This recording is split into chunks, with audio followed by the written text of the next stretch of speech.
ഏത് അധികാരത്താലാണ് നീ ഇതൊക്കെ ചെയ്യുന്നത്? ഇന്നത്തെ സുവിശേഷത്തിന്റെ ഹൃദയത്തിൽ മുഴങ്ങുന്ന ചോദ്യമാണത്. പ്രധാന പുരോഹിതന്മാരും ശാസ്ത്രിമാരും ജനപ്രമാണികളും യേശുവിനെ ആലയത്തിൽ വളയുന്നു. അവർ മറുപടി ആവശ്യപ്പെടുന്നു. എന്നാൽ അവരുടെ ചോദ്യത്തിന് പിന്നിൽ മറ്റൊരു ചോദ്യമുണ്ട്. ഞങ്ങളെ ചോദ്യം ചെയ്യാൻ ഇയാൾക്ക് ആരാണ് അധികാരം കൊടുത്തത്? നമ്മുടെ സുഖകരമായ അവസ്ഥയെ ഇളക്കിമറിക്കാൻ ഇയാൾക്ക് ആരാണ് അവകാശം കൊടുത്തത്? നാം മറച്ചുവയ്ക്കാൻ ശ്രമിക്കുന്ന കാര്യങ്ങൾ തുറന്നുകാട്ടാൻ ഇയാൾക്ക് ആരാണ് അധികാരം നൽകിയിരിക്കുന്നത്? ഒരു ദിവസം മുമ്പാണ് യേശു ആലയത്തിൽ പ്രവേശിച്ച് പണം മാറ്റുന്നവരുടെ മേശകൾ മറിച്ചിട്ടത്. പ്രാർത്ഥനയുടെ ഭവനമായിരിക്കേണ്ട ആലയം അധികാരത്തിന്റെയും ലാഭത്തിന്റെയും സ്വാർത്ഥ താൽപ്പര്യങ്ങളുടെയും കേന്ദ്രമായി മാറിക്കൊണ്ടിരിക്കുകയാണെന്ന് അവിടുന്ന് വെളിപ്പെടുത്തി. അതുകൊണ്ടാണ് അവർ യേശുവിനെ ചോദ്യം ചെയ്തത്. എന്നാൽ യേശു അവരുടെ വാക്കുകൾക്ക് പുറം കാണുന്നു. അവിടുന്ന് അവരുടെ ഹൃദയങ്ങൾ കാണുന്നു. അവർ സത്യം അന്വേഷിക്കുന്നില്ല. അവർ സ്വയം സംരക്ഷിക്കുകയാണ്. അതുകൊണ്ട് യേശു അവരോടൊരു ചോദ്യം ചോദിക്കുന്നു. യോഹന്നാന്റെ സ്നാനം സ്വർഗ്ഗത്തിൽ നിന്നോ മനുഷ്യരിൽ നിന്നോ? ഒരു നിമിഷം കൊണ്ട് സാഹചര്യങ്ങൾ മാറും. ഇനി ചോദ്യം യേശുവിനെക്കുറിച്ചല്ല, ചോദ്യം അവരെക്കുറിച്ചാണ്. യോഹന്നാൻ ദൈവത്തിൽ നിന്നാണെന്ന് സമ്മതിച്ചാൽ എന്തുകൊണ്ട് അവനെ വിശ്വസിച്ചില്ലെന്ന് പറയേണ്ടി വരും? മനുഷ്യരിൽ നിന്നാണെന്ന് പറഞ്ഞാൽ ജനങ്ങളെ ഭയക്കണം. അവർക്ക് ഉത്തരം അറിയാം. എന്നാൽ അവർ ഭയപ്പെടുന്നു. സ്വാധീനം നഷ്ടപ്പെടുമോ എന്ന ഭയം, അംഗീകാരം നഷ്ടപ്പെടുമോ എന്ന ഭയം, സത്യം തങ്ങളോട് എന്ത് ആവശ്യപ്പെടുമോ എന്ന ഭയം. ഇവിടെയാണ് ഈ സുവിശേഷം നമ്മുടെ ജീവിതത്തിലേക്ക് കടന്നുവരുന്നത്. കാരണം ആ ഭയം ഇന്നും നമ്മുടെ ഹൃദയങ്ങളിൽ ജീവിച്ചിരിക്കുന്നു. ദൈവവചനം നമ്മെ തിരുത്തുമ്പോൾ നാം അസ്വസ്ഥരാകുന്നില്ലേ? ക്ഷമിക്കണമെന്ന് ദൈവം പറയുമ്പോൾ നാം മടിക്കുന്നില്ലേ? മാറണമെന്ന് ദൈവം ആവശ്യപ്പെടുമ്പോൾ നാം പിന്നോട്ടു പോകുന്നില്ലേ? അവരുടെ ഭയം നമ്മുടെ ഭയമായി മാറുന്നു. അവരുടെ ചോദ്യം നമ്മുടെ ചോദ്യമായി മാറുന്നു. അല്പവർഷങ്ങൾക്ക് മുമ്പ് അമേരിക്കയിലെ കാലിഫോർണിയയിൽ ബുദ്ധമത തീർത്ഥാടകർ ഒരു പ്രത്യേക യാത്ര സംഘടിപ്പിച്ചു. ഒരിക്കൽ ചൈനീസ് കുടിയേറ്റക്കാർ അനുഭവിച്ച വിവേചനത്തിന്റെയും അക്രമത്തിന്റെയും ഓർമ്മകളെ സ്മരിക്കാനായിരുന്നു അത്. അത് പ്രതികാരത്തിനായുള്ള യാത്രയായിരുന്നില്ല. അത് രോഗശാന്തിക്കായുള്ള യാത്രയായിരുന്നു. പ്രാർത്ഥനയിലൂടെയും അനുസ്മരണത്തിലൂടെയും അവർ വിരോധത്തിന് പകരം അനുരഞ്ജനം തിരഞ്ഞെടുത്തു. അവരുടെ ജീവിതം ഒരു ലളിത സത്യം നമ്മെ ഓർമ്മിപ്പിക്കുന്നു.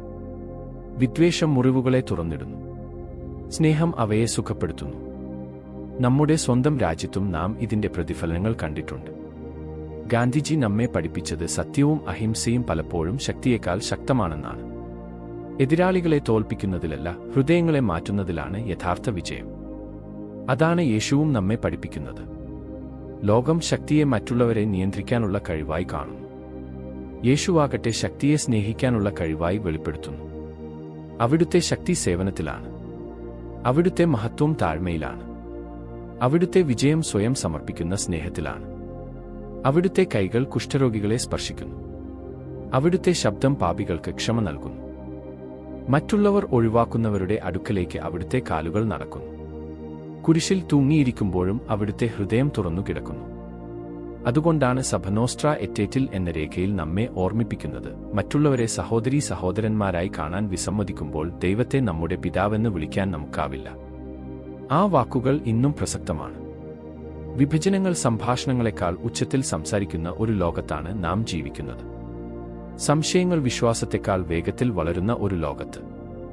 വ്യത്യസ്തരായവരെ ഭയപ്പെടാൻ ആളുകളെ പഠിപ്പിക്കുന്ന ഒരു ലോകത്ത്.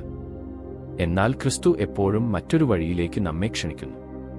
കരുണയിലേക്ക്, ധാരണയിലേക്ക്, കണ്ടുമുട്ടലിലേക്ക്, സ്നേഹത്തിലേക്ക്. ഇന്നത്തെ യഥാർത്ഥ ചോദ്യം യേശുവിന് അധികാരമുണ്ടോ എന്നതല്ല. യഥാർത്ഥ ചോദ്യം ഇതാണ്: എന്റെ ഹൃദയത്തെ ഭരിക്കുന്നത് ആരാണ്? ഭയമോ, അഹങ്കാരമോ, പകയോ, അതോ ക്രിസ്തുവോ? കാരണം ഹൃദയത്തെ ഭരിക്കുന്നതെന്തോ അതാണ് ജീവിതത്തെയും രൂപപ്പെടുത്തുന്നത്. ഭയമാണ് ഹൃദയത്തെ ഭരിക്കുന്നതെങ്കിൽ നാം മതിലുകൾ പണിയും. അഹങ്കാരമാണ് ഭരിക്കുന്നതെങ്കിൽ നാം നിയന്ത്രണം തേടും. എന്നാൽ ക്രിസ്തുവാണ് ഹൃദയത്തെ ഭരിക്കുന്നതെങ്കിൽ നാം പാലങ്ങൾ പണിയുന്നവരാകും. കുടുംബത്തിൽ ക്ഷമ തിരഞ്ഞെടുക്കുമ്പോൾ അത് കാണാം. ജോലിസ്ഥലത്ത് സത്യസന്ധത തിരഞ്ഞെടുക്കുമ്പോൾ അത് കാണാം. ഇടവകയിൽ അംഗീകാരത്തേക്കാൾ സേവനത്തിന് പ്രാധാന്യം നൽകുമ്പോൾ അത് കാണാം. അഹങ്കാരത്തേക്കാൾ സ്നേഹം തിരഞ്ഞെടുക്കപ്പെടുന്നിടത്തെല്ലാം ക്രിസ്തു പ്രവർത്തിക്കുന്നു. അല്പനിമിഷങ്ങൾക്കകം നാം വിശുദ്ധ കുർബാന സ്വീകരിക്കാൻ മുന്നോട്ട് വരും. കുരിശിലൂടെ തന്റെ മഹത്വം വെളിപ്പെടുത്തിയവനെയാണ് നാം സ്വീകരിക്കുന്നത്. ഓരോ തവണയും അവിടുത്തെ സ്വീകരിക്കുമ്പോൾ നമ്മുടെ ജീവിതം അവിടുത്തെ രൂപപ്പെടുത്താൻ നാം അനുവദിക്കുന്നു. അവിടുത്തെ കരുണ നമ്മുടെ കരുണയാകും.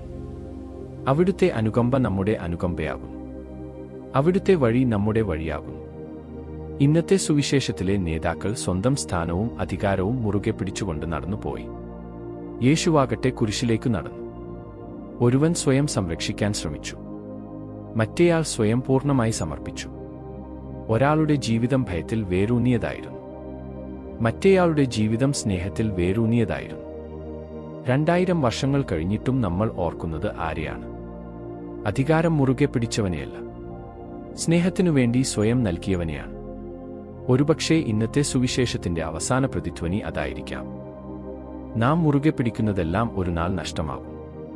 എന്നാൽ സ്നേഹത്തിൽ നാം നൽകുന്നതൊന്നും ഒരിക്കലും നഷ്ടമാകുകയില്ല. ആമേൻ.